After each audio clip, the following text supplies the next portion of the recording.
Eleanor Winters had been married for 23 years when she first noticed David Morris looking at her as if she were actually visible.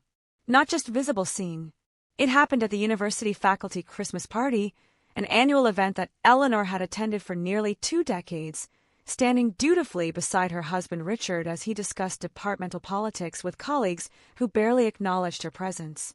She was 48 years old, and somewhere along the way, she had forgotten that she was still alive. More wine. David appeared at her elbow, bottle of Cabernet in hand, his eyes meeting hers with a directness that made her momentarily forget to breathe. Please.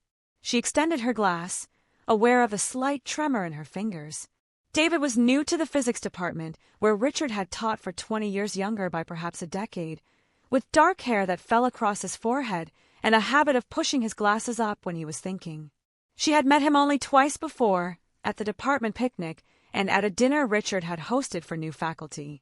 "Enjoying yourself?" he asked, and unlike the perfunctory questions others lobbed her way before turning back to Richard, David remained focused on her, waiting for an actual answer. Eleanor found herself at a loss.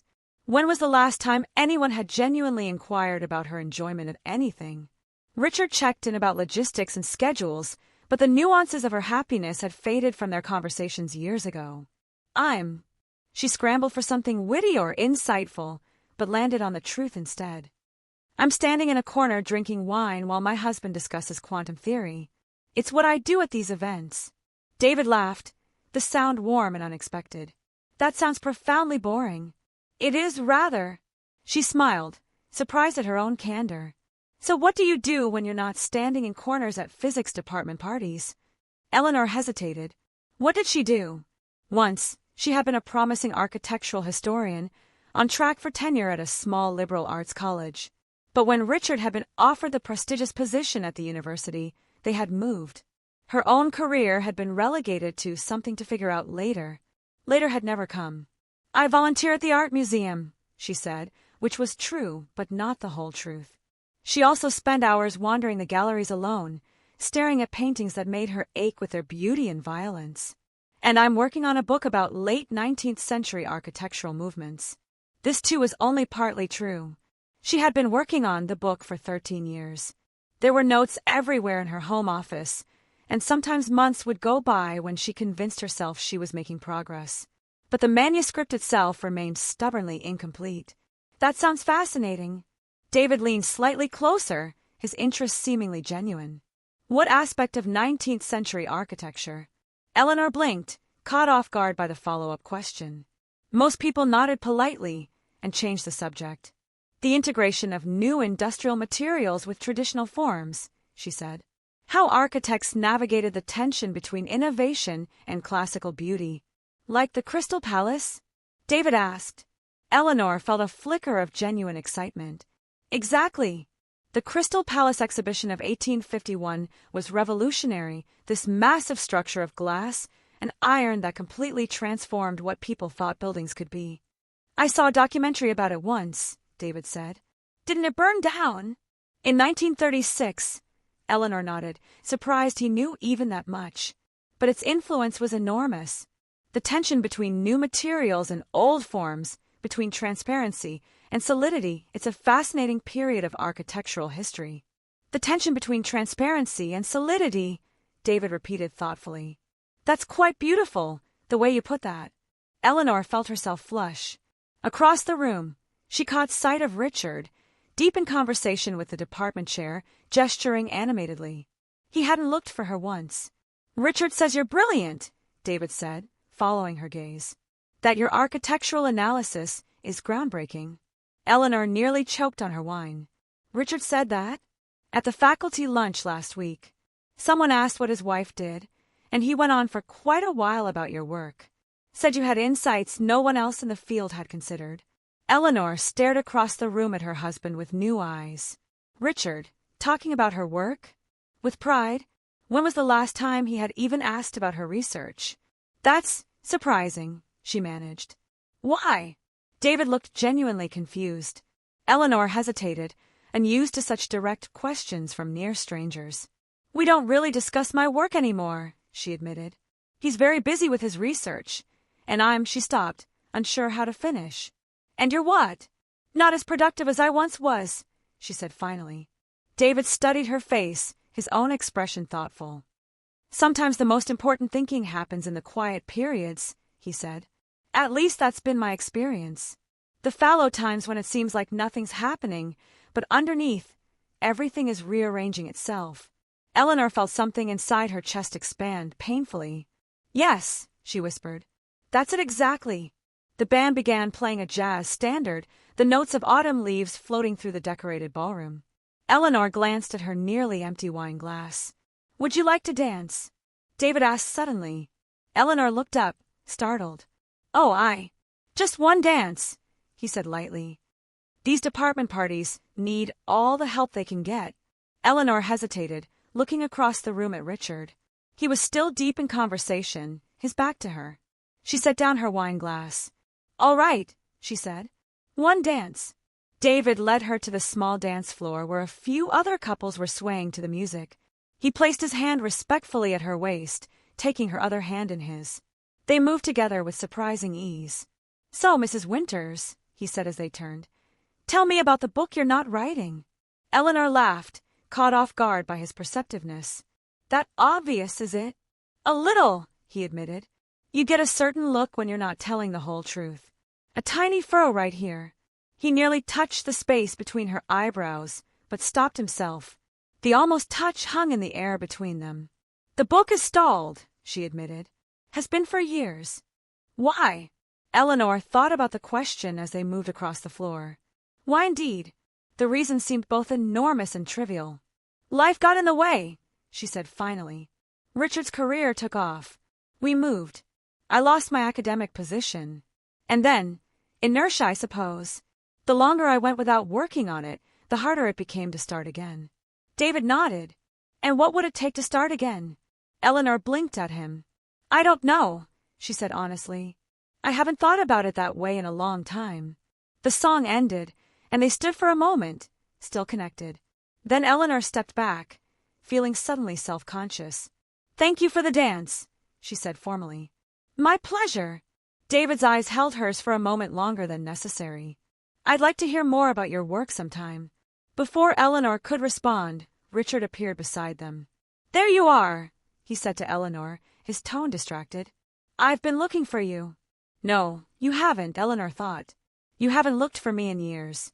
"Richard," David nodded collegially, "I was just getting to know your wife. She was telling me about her research on 19th century architecture." Richard blinked, then smiled, putting his arm around Eleanor's shoulders. "Yes, she's brilliant. Been working on this book forever, though." He squeezed her shoulder, the gesture both affectionate and dismissive. "One of these days, she'll actually finish it, won't you, Elle?" Eleanor felt the familiar mixture of love and frustration. This was Richard, thoughtless sometimes, but not unkind.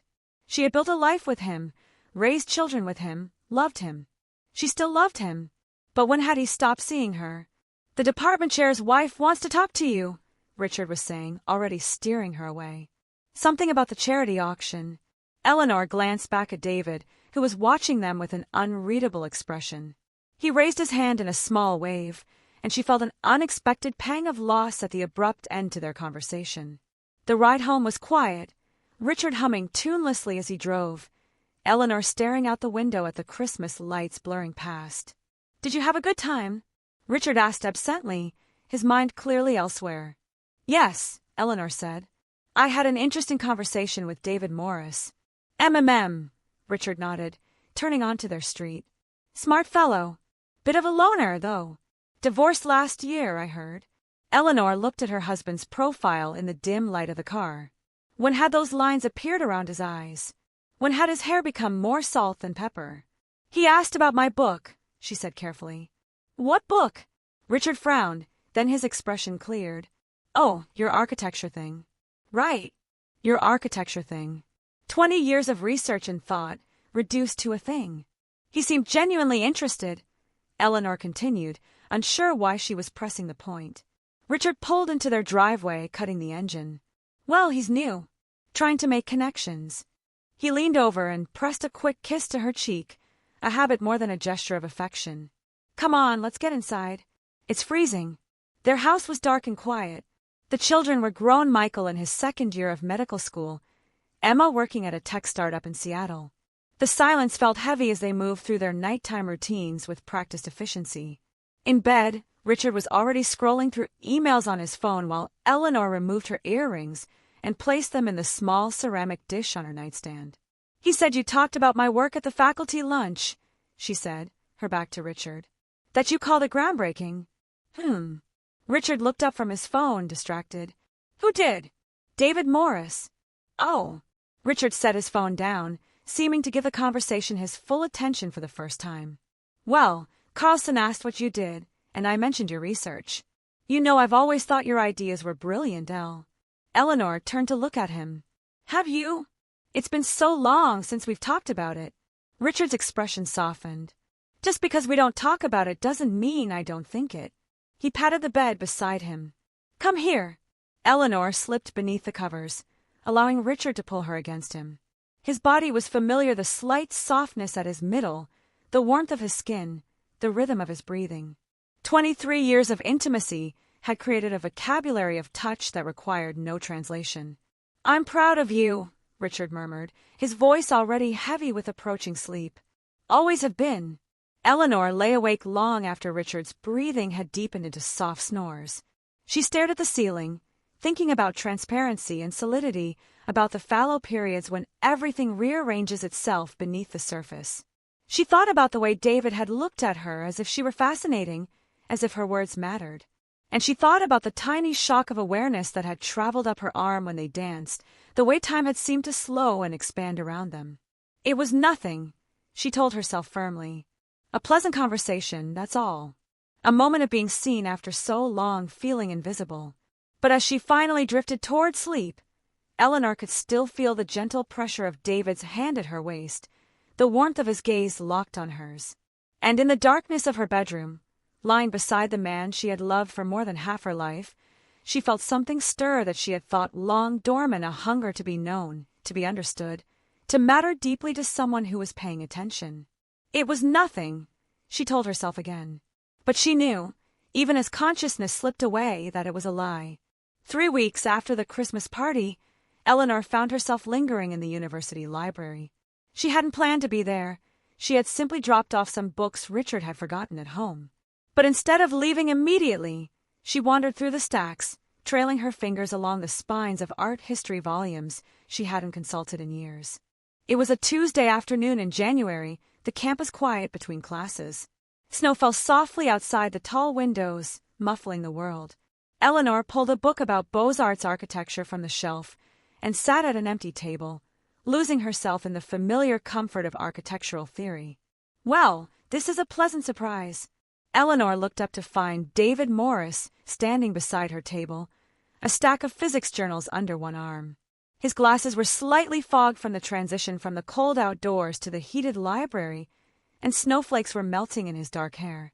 "David," she said, closing her book with an inexplicable flutter of nerves. "Hello.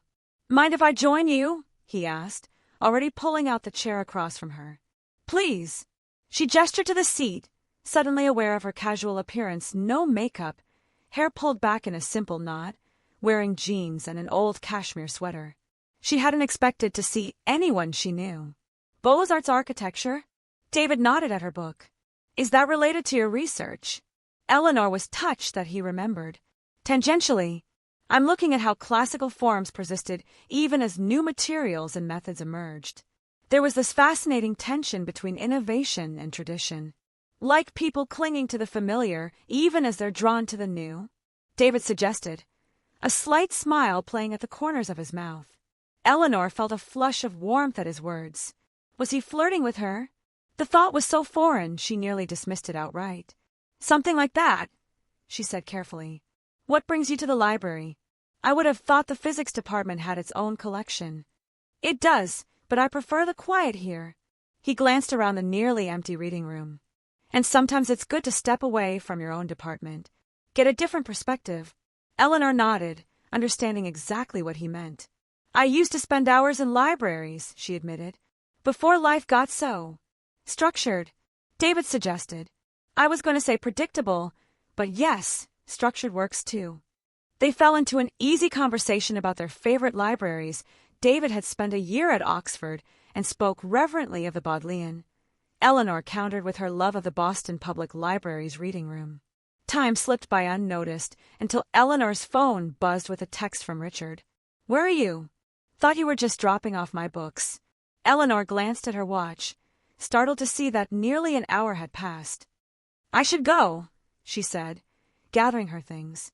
"Richard is wondering where I am." David nodded, something like disappointment flickering across his face. "Of course." He hesitated, then asked, "Will you be at the department lecture series this Friday? I'm presenting some of my recent work." Eleanor hadn't planned to attend. These academic events were Richard's domain, and she had stopped accompanying him to most of them years ago. But she found herself nodding. "I'd like that," she said. "What time?" 4 o'clock, Barton Hall." David's smile was warm. "I'll save you a seat." As Eleanor drove home, her mind kept returning to the hour in the library, the easy flow of conversation, the way David had listened to her, really listened, as she talked about architecture. When was the last time anyone had looked at her with such focused interest? At home, Richard barely glanced up from his laptop when she entered his study. "There you are," he said. "Did you get caught in traffic?" "No," Eleanor said, hanging her coat on the hook by the door. "I was in the library. I ran into David Morris." "David!" Richard looked up briefly. "Oh, right. Nice guy. A bit intense." Eleanor thought about David's focused gaze, the way he leaned forward slightly when she was speaking, as if to catch every word. Intense wasn't the word she would have chosen. Attentive, perhaps. Present. "He invited me to his lecture on Friday," she said, watching Richard's face. "You don't usually come to those departmental talks," Richard said, returning to his email. "I know, but I thought I might. It's been a while since I've been involved with the department." Richard looked up again, his expression faintly puzzled. "Well, sure if you want to. Though you'll probably be bored, it's pretty technical stuff." Eleanor felt a familiar pang of irritation. Richard had always assumed she couldn't understand or wouldn't be interested in his work, despite her own academic background. She had a master's degree in architectural history and had been halfway through a PhD program when they moved for his job. "I think I can manage," she said, a bit more sharply than she intended. Richard blinked at her tone. "Of course you can," he said quickly. "I just meant the subject matter might not interest you. But you should absolutely come if you want to." He gave her a distracted smile before turning back to his laptop. Eleanor left the study, feeling dismissed. In the kitchen, she began preparing dinner with more force than necessary, chopping vegetables with quick, precise movements. She was being unfair to Richard, she knew. He wasn't intentionally dismissive. He was simply absorbed in his work. And yet, when had they stopped really seeing each other? When had their conversations become so functional, so limited to the logistics of their shared life? Her phone buzzed with a text notification, and Eleanor wiped her hands to check it. "It was nice running into you today. Looking forward to seeing you Friday. David." Eleanor stared at the message, her heart beating a little faster. David must have gotten her number from the department directory, where she was still listed as Richard's emergency contact. The fact that he had made the effort to look it up sent a small thrill through her. She typed a response, deleted it, then typed again. "It was lovely talking with you too. See you Friday." She hesitated, then added, "I'm looking forward to it." Eleanor set her phone down, feeling both exhilarated and uneasy. It was just a friendly text, just a departmental lecture. Nothing inappropriate about any of it. So why did it feel like she was keeping a secret? Friday arrived cold and clear, the January sun bright, but offering little warmth. Eleanor spent more time than usual getting ready, trying on and discarding several outfits before settling on a charcoal gray dress and a simple silver necklace Richard had given her for their 20th anniversary. "You look nice," Richard commented as they walked across campus toward Barton Hall. "New dress?" "No," Eleanor said, somewhat pleased he had noticed her appearance. "Just haven't worn it in a while." The lecture hall was nearly full when they arrived, faculty and graduate students filing into the tiered seating. Richard was immediately drawn into a conversation with colleagues, and Eleanor stood awkwardly at his side until she heard her name. "Eleanor!" David was at the front of the room, setting up his presentation. He waved her over with a warm smile. "I saved you a seat," he said, indicating a chair in the front row. "Unless you prefer to sit with Richard?" Eleanor glanced back at her husband, who was now deep in conversation with the department chair. "He seems occupied," she said.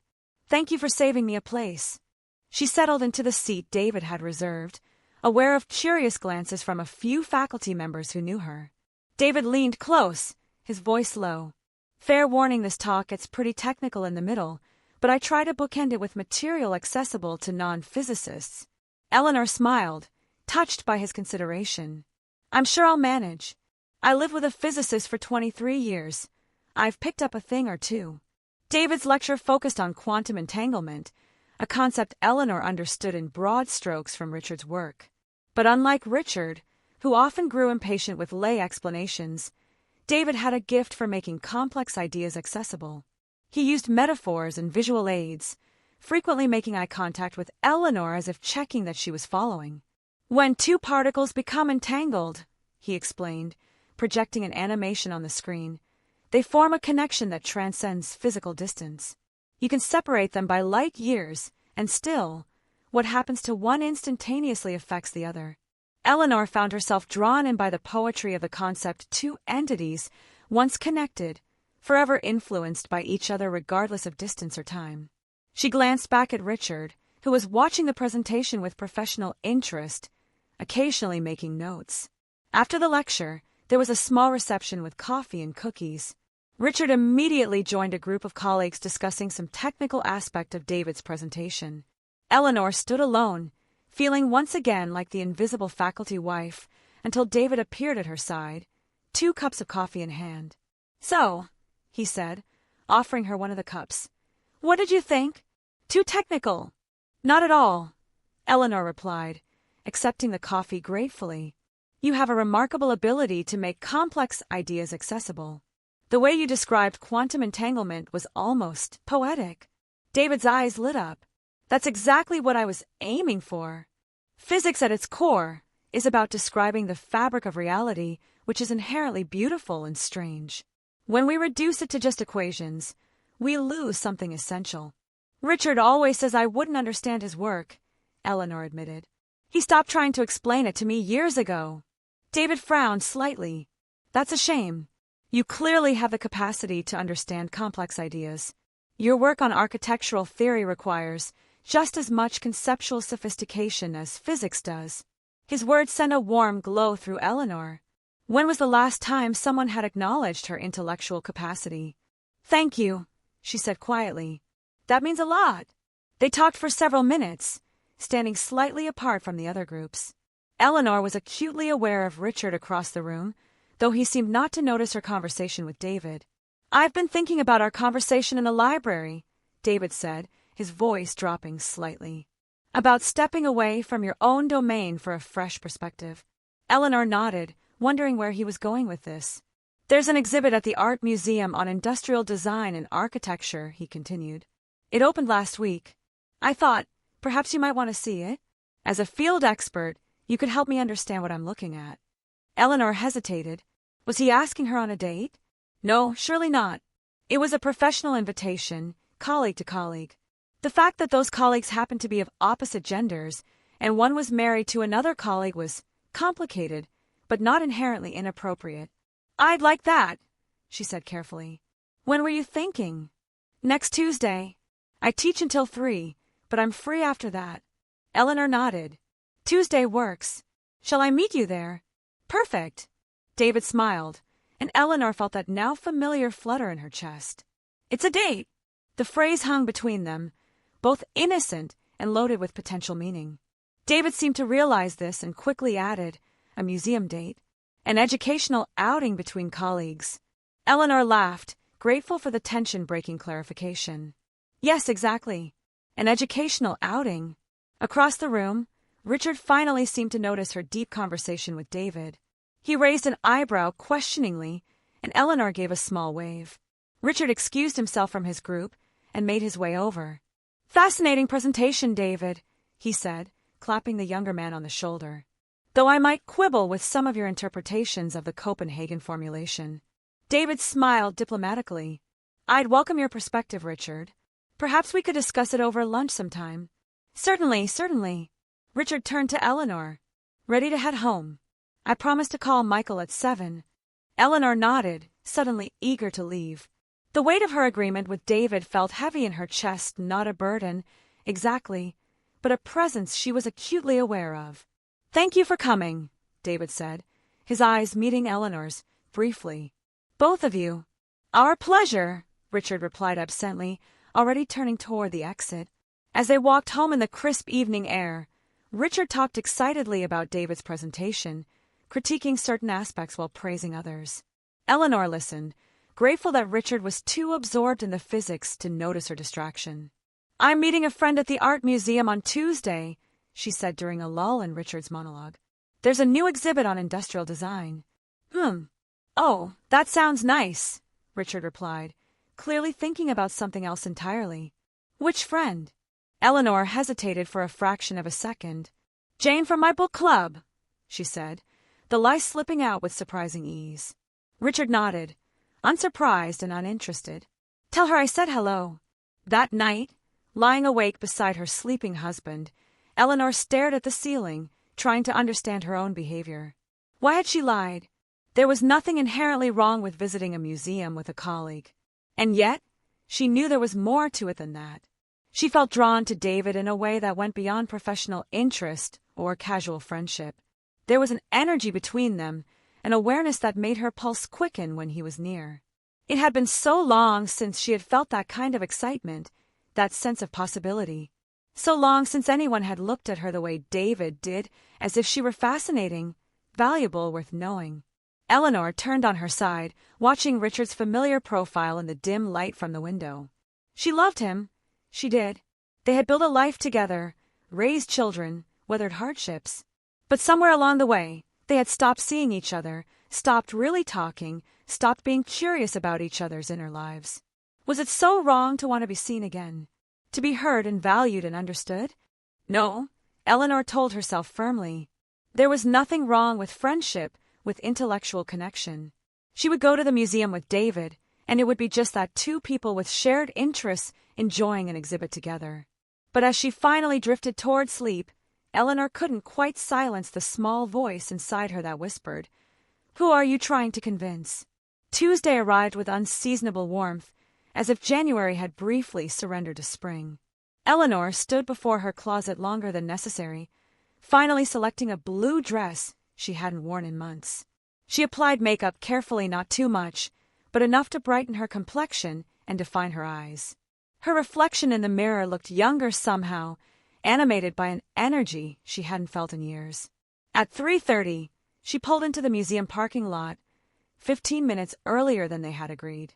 She sat in her car, watching the dashboard clock, and trying not to analyze why her heart was beating so quickly.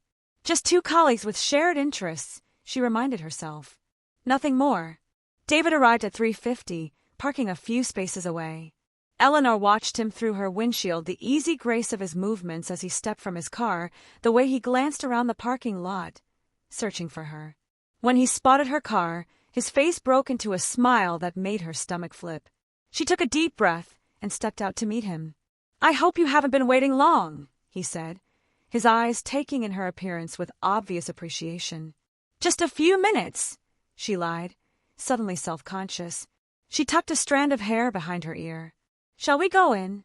The museum was quiet on a Tuesday afternoon, only a few visitors wandering through the galleries.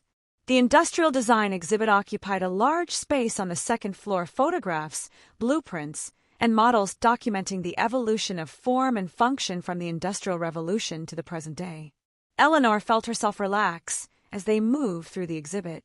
This was her element, and she found herself explaining concepts and historical context to David, who listened with genuine interest, asking insightful questions.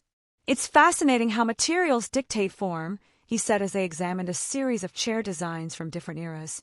Each new material, wood, steel, plastic, carbon fiber, creates its own aesthetic language. Eleanor nodded enthusiastically. "Exactly. And there's always a period of transition where designers are using new materials but still clinging to old forms, as if they haven't quite grasped the full potential of what they're working with. Like using a cutting-edge material to recreate antique styles, David suggested. Yes, or like early automobiles that were designed to look like horse-drawn carriages, Eleanor added. It takes time for our imaginations to catch up with our innovations. They moved through the exhibit, their conversation flowing easily between architecture, design, and occasional personal asides. Eleanor found herself sharing stories from her graduate research from the years before her career had stalled. David listened intently, asking questions that made her remember details she thought she'd forgotten. You talk about architecture with such passion, he said as they paused before a model of the Barcelona pavilion. Why did you stop pursuing it professionally? The question caught Eleanor off guard. It was direct in a way people rarely were with her anymore. Most of her friends knew the broad outlines of her story, promising career sacrificed for her husband's, ambitions gradually eroding under the weight of domestic life, and had long since stopped asking. It wasn't a single decision, she said slowly. It was a series of small compromises, each one seemingly temporary. Richard's job offer here, the move away from my academic position, the children needing stability, and then, she trailed off, and then, David prompted gently, and then inertia, Eleanor admitted. The longer I was out of academia, the harder it seemed to find my way back. Grant applications went unanswered. The book stalled. Eventually, I stopped trying so hard. David nodded, his expression thoughtful. But you never stopped thinking about it, loving it. No, Eleanor said softly. I never stopped loving it. Their eyes met, and Eleanor felt a charge in the air between them,